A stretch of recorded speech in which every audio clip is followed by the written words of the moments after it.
Hey everybody, I wanted to share with you another on-site visit that I was able to do with a worship ministry school student.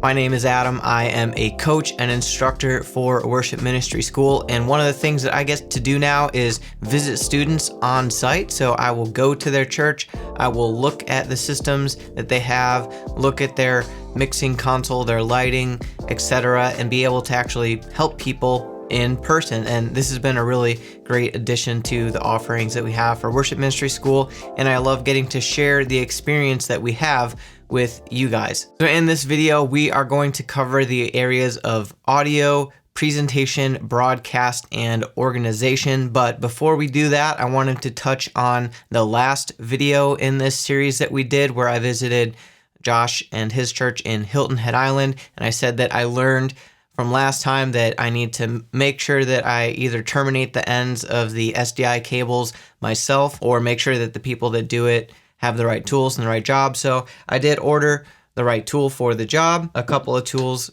for the job, and I got the Neutrik ends for the SDI cables, and I was really happy with that. So you'll see a little video of that, but I just wanted to share with you at the end of these videos, I like to recap with some of the things that we learned. And one of the things that I learned, I was able to actually implement in the next trip that I took. So I wanted to cover that as well as just talk a little bit about the goals of this student. They wanted to take their PowerPoint, One Display, and OBS broadcast system to a little bit more robust, but still a simple system that one or two volunteers could manage. So we upgraded to ProPresenter for the live stream. We added a stage display, and then we worked on their mixing console. So let's just dive into audio. This church, River of Life in Alamosa, Colorado, has a pretty similar structure, number of inputs as a lot of churches, with a drum kit, bass guitar, 2 keyboards, electric guitar, vocalists, pastor microphone, etc. So what I was able to do is use the template that I created for the Mixing for Worship course. In worship ministry school, we offer a course called Mixing for Worship, and in that I've made some templates for some different mixing consoles, and it just worked out really well to download that template, put it onto their X32, and then just tweak it so it's optimized and routed correctly for their use.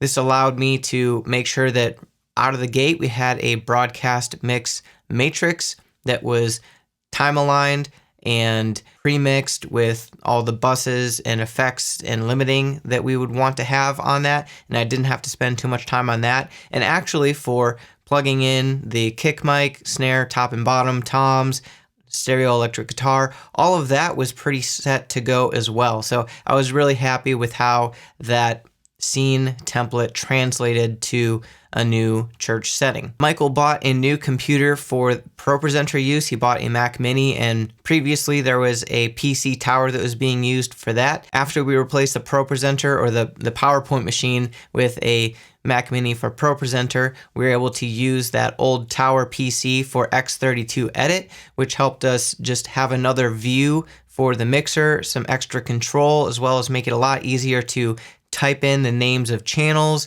and organize scene files and presets. One thing that I run into, I think at every church that I've been at this point, is a little bit of gain structure issue. So I was able to turn down the main speakers. There were 4 K12s hung about the room, and when I got there and we started getting the gain structure of inputs coming into the console correct, and then mixing at a proper gain staging level, our main mix was pretty low as far as where the fader is supposed to be. So I was able to turn down the main speakers and then turn up the main master mix fader at Unity. Also, when I arrived, the X32 mixing console was on its own Wi-Fi network. So it had its own router that you would connect to control it with a tablet. But because Michael's a worship ministry school student and I want to help him remotely, what we did was put that on the same network as the main network that had internet. So if I ever need to help him with the mixing console, we'll be able to hop on a Zoom call together, and I'll be able to open up X32 Edit and remotely help him with the soundboard because it's connected to the same network as the internet. This also makes it easier for volunteers because instead of switching to a network that does not have internet but allows them to connect to the mixing console, they can just stay connected to one network the whole time. When I arrived, there was a single SM58 being used for the overhead for the drums, and I moved that to a stereo setup. We're still using SM58s for now. I've got some microphones that I recommended to replace, but at least we switched to stereo for overheads on the drums. And one last cool thing that we did for audio was we made sure that whoever's running slides can hear the music director.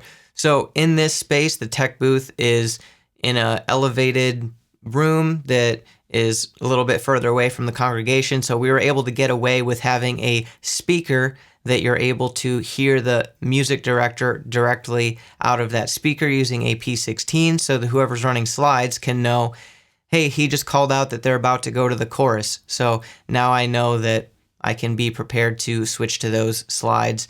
And whenever the music director is directing, the person running slides will know what's going on ahead of time. Okay, let's talk about presentation. Previously, this church was running PowerPoint on that PC, and there was only the one output going to the main display. And so what we did was bought a Mac Mini to use ProPresenter on, which is also going to be our streaming solution. It's a pretty simple setup, a single Mac Mini that has the DeckLink Duo so that there can be two displays, and that computer that's running ProPresenter is also achieving the live stream, and it's connected to the soundboard in the way that we recommend and teach through Worship Ministry School, of having the broadcast matrix mix come in via USB cable into the computer. So we had a few different things connected here, and we did get the CalDigit TS4 Thunderbolt dock, so we had all the connectivity that we would need. Because this was a start from scratch computer, it made some things easier and some things more difficult, but because we had Song Select, we were able to connect that tool from CCLI, so you can just search for a song. Even if it's not in your library, you can quickly add it to your library. We also didn't have any graphics, but we were able to find some from Unsplash, as well as pull some graphics that were being previously used in PowerPoint. One thing that Michael wanted to have but couldn't previously was a countdown timer for their services. So both in person and online, there was a countdown to the service timer. All right, let's talk about broadcast now. As I said, we're using ProPresenter to do the live streaming, and we've set up macros so that when you click a song, it changes it to the proper formatting of lower third text on the bottom of the slide for broadcast.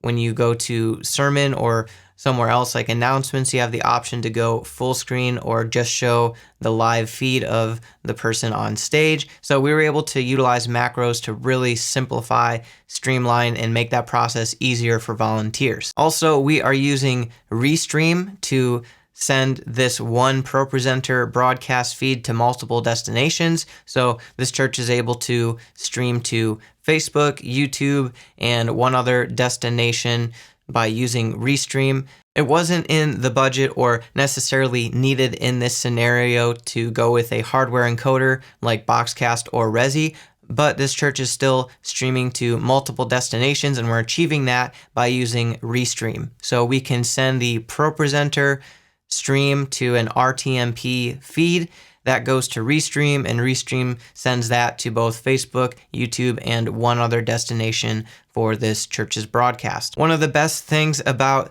this specific trip is that my wife was able to join me and help out on a lot of different things, and one of the things that she did was able to completely set up the DeckLink Duo in the Sonnet enclosure. So as I was working on audio stuff, she was able to watch the Worship Ministry School videos, learn how to set up the DeckLink Duo, like actually take the DeckLink Duo, put it in the enclosure, plug it into the computer, download the software to configure it, configure the hardware, label the device, and then set it up with ProPresenter. So having never touched any of that gear before, just being able to watch the worship ministry school video, she was able to achieve that, which saved me a ton of time in being able to work on other things at the same time. I also hope that's an encouragement to any of you who are looking to implement something like this but haven't before. Know that there are resources out there that you're able to learn how to do these things that you've never done before for the first time. Speaking of training, I want to move on to our next topic of organization. We had a training day on Saturday after we had implemented all of the things that we did, and I think it really helped just encourage the volunteers and give them space to ask questions of things that they might be confused on or wanted a little bit more answers on before we actually stepped into producing services on Sunday morning. And I believe having things organized before they showed up really made a difference. Whenever you're making changes to your production or your tech or your worship ministry, really clearly describing those changes and having it organized and working ahead of time before people show up is really important. I think it's important not to invite people into the mess all the time, that you're trying to figure things out. I think that is okay sometimes when you want to work together on solutions, but constantly having volunteers step into new systems that you don't have training for, or step into new software or ways of doing things without having it clearly laid out is really frustrating and not good stewardship. So we made sure that it was Saturday afternoon after we had everything else done that we invited volunteers to look at how things were going to be done moving forward. Because we had things organized and labeled properly, just looking clean and not having extra things laying around, it made it a lot easier to have people be excited about and ready to learn the new way that we are going to be doing things moving forward. Some of the things that we did was relabel the stage pockets. It just wasn't numbered or lettered in a way that really made sense, so we made sure that the stage pockets were relabeled in a numbering system that made it a lot easier to change things on the fly if needed and understand what was plugged into what. We also printed new P16 labels. We did move around the way that the P16s were organized, and it was according to the X32 template. So I already had the label ready to go according to the way that console set up. So we just printed and cut those and taped those onto the P16s. As this was a brand new computer, we also created a brand new Chrome account specifically for all of the tech team needs. So this is going to be things like logging into the Facebook, logging into the YouTube account, making sure that all the passwords are saved for things like Restream, and bookmarking those things so that they're easily accessible.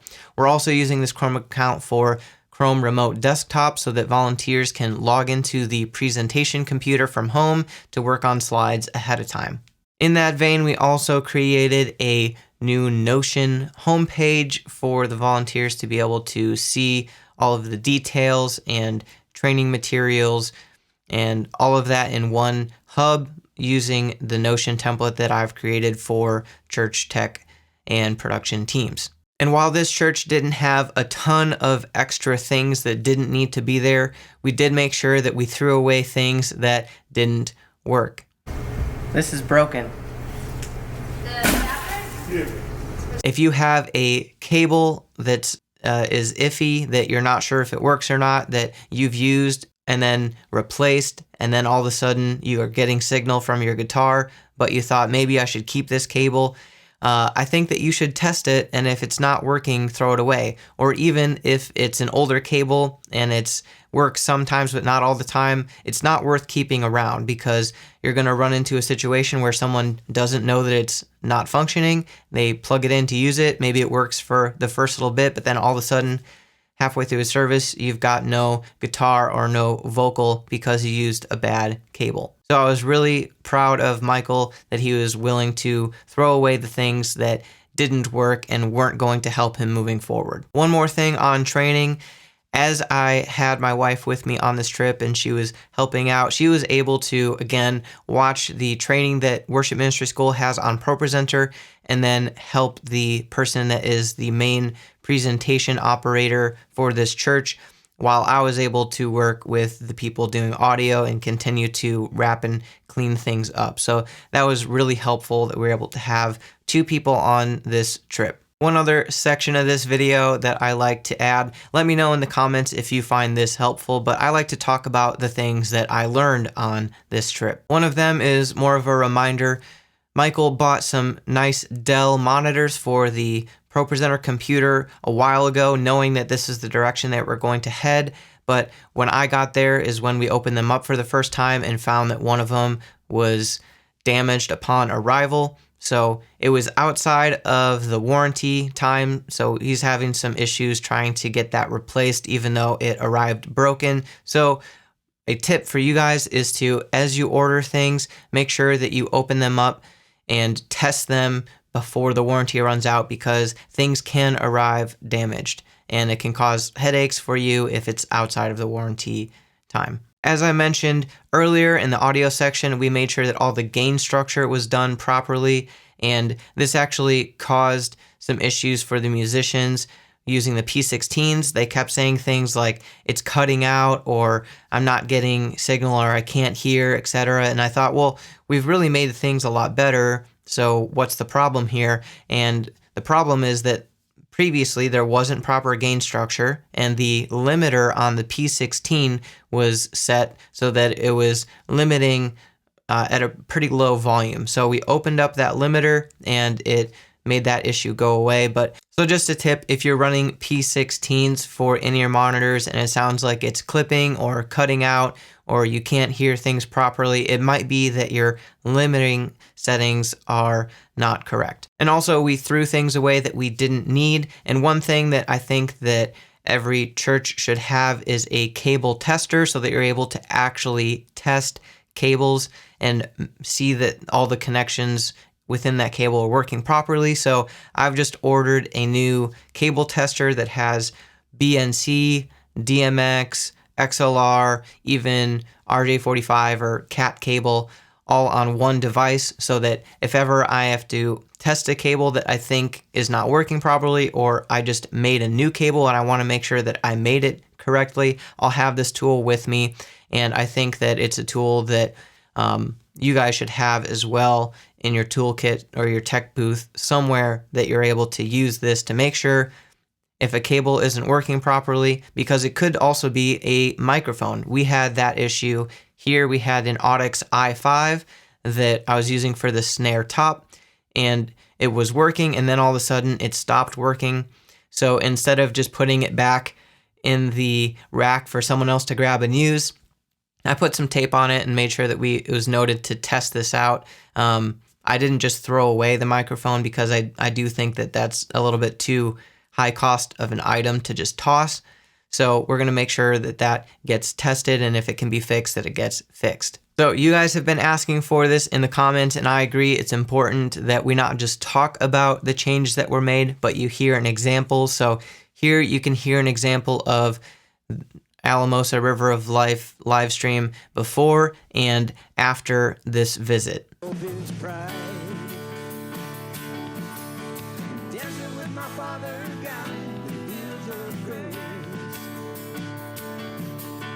Has done. See how his love overcomes. He has done great things. Yeah, now. And he has done great things. Oh, he I loved helping Michael and his church. He is very driven. He's willing to learn new things and make things happen and actually take action for those things to happen. So even though I was there for 4 days and we accomplished a lot, we're not done yet. We're going to continue to talk online and figure out next steps for this church. And a few of them we've already decided on that I wanted to share with you is that we're going to upgrade the DI boxes and the microphones. We have recommendations for our favorite tools in the Worship Ministry Toolkit, which you can check out in the description below. Also, we're going to add numbers to the music stage display layout in ProPresenter so that the musicians can see not only the lyrics, but also the current and upcoming chords for the songs that they're doing, and this is going to be in the numbers system so that their church can learn the numbers system and hopefully remove music stands from the stage. That's a goal that they have, and those are the steps being taken to accomplish those goals. If you want to figure out the best next steps to accomplish your goals, I would love to help you out. You can check out how to get connected to Worship Ministry School in the description below. Let us know in the comments below, what is it that you're currently working on? What is it that you want to do next? What is it that you want to see in these recap videos from these church site visits that I'm doing? Thanks for watching. We'll see you next time.